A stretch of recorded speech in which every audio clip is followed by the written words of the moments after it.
Bon, alors j'ai commencé à déballer les panneaux. Où c'est que je les ai pris? Il y a qui de ceux-là? Ce sont des Shingled en combien? 410 je crois. Bon, de toute façon je vais les tester. Bah, ils sont nickel, hein. Pas une rigueur, rien du tout. Voilà. Ouais, ouais. Bon. Bon, alors chaque année, enfin on va dire chaque nouvelle génération, le cadre alu il diminue en épaisseur. Bon, évidemment pour économiser sur le métal. Donc faites attention à la rigidité du truc. Mais bon, on verra tester ça. Bon, eh bien, il y a du changement. Alors, je sais, il n'y a pas assez de place, etc. Mais bon, ces chargeurs, ils ne fonctionnent pas plus de 15-20 ampères. Et puis, voilà. Et puis, en plus, les strings ne sont pas orientés, donc c'est pas vraiment en même temps. Et puis, j'ai pas le choix. Voilà. Donc, j'ai pu mettre en quinconce, un peu comme ça, les deux SNRE. Et donc, vous voyez, il y a le câble en daisy chain, ok, ben, de la liaison Modbus qui rentre dans le deuxième. Donc, ça sera la nouvelle string qui arrive. Et il faut changer l'adresse, le Modbus, donc il faut laisser appuyer sur les deux boutons et après vous changez l'adresse Modbus. Donc par défaut c'est à 1 tous les deux. D'ailleurs si vous les allumez avec la même adresse tous les deux, ben, ils se mettent en erreur, ce qui est logique. Enfin ça clignote, les trois clignotent ici, enfin ici aussi forcément, et dès que vous changez, par exemple là j'ai mis l'adresse à 2, et ben la com reprend et puis tout va bien madame la marquise.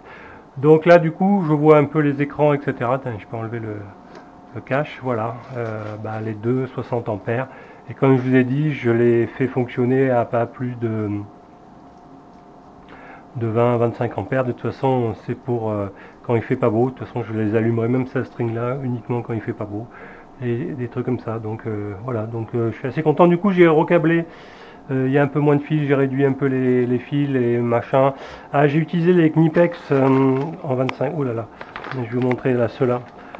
Sur du 25 carré. Alors qu'est-ce que j'en pense? En fait, avec cette pince là, je trouve que quand vous sertissez, il y a encore du jeu, donc en 25 carrés. Alors ce que vous faites, c'est que vous sertissez pour que ça tienne quand même bien, parce qu'il y en a un embout qui est resté coincé dans le bornier, donc j'ai pu l'enlever avec une pince néanmoins. Donc vous commencez à sertir d'un côté, vous le mettez à 90 degrés, vous sertissez en quadrature, voilà, et puis je suis même passé un peu le diamètre en dessous pour bien que ça se sertisse, voilà, donc j'ai même serti en, alors c'est pas du 25, c'est du 16 carrés, voilà, ça doit faire du 16 carrés pour finir, hein.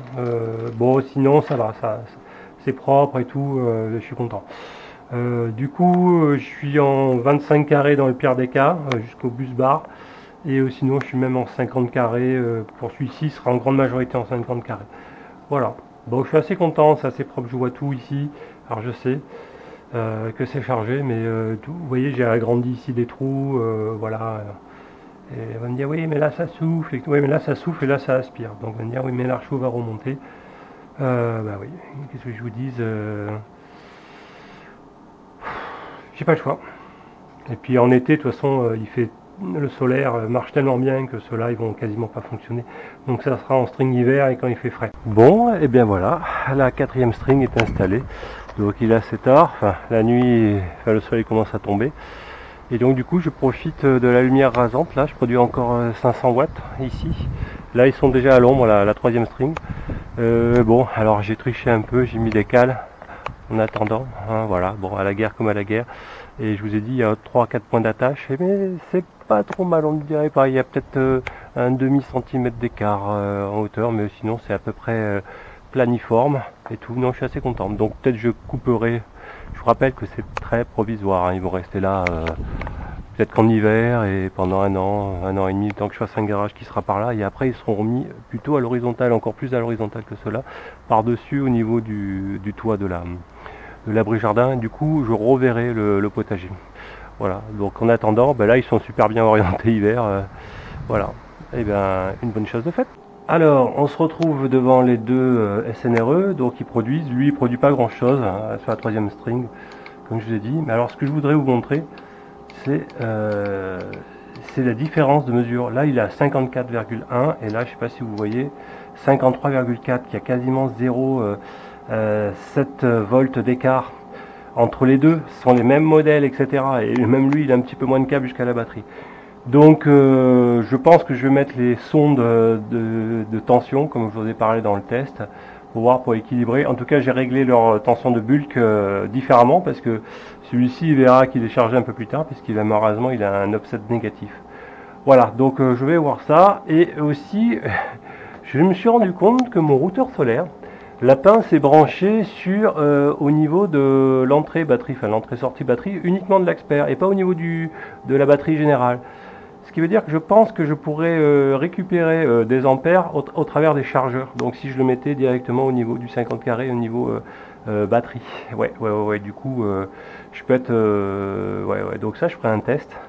Et du coup, ça me permettra, je pense, de lisser la régulation, parce qu'il y aura plus de puissance potentielle. Bref, des petits détails à régler. J'ai également écrit le code ESP-Home pour les deux chargeurs. Voilà, donc je pense que je le mettrai sur le GitHub. Voilà, et il faut que je résolve ce problème d'écart de tension, parce que c'est quand même pas anodin. Encore celui-ci, il est à peu près juste par rapport au JKBMS.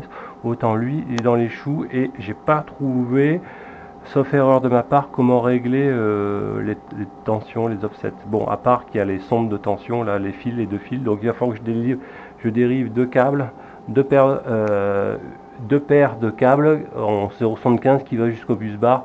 Et je vais voir un peu, ça a peut-être un retour d'information assez intéressant, si ces câbles-là permettent de me corriger l'étalonnage en tension. Allez, je vous dis à très bientôt, et super, 4e string en route, à bientôt.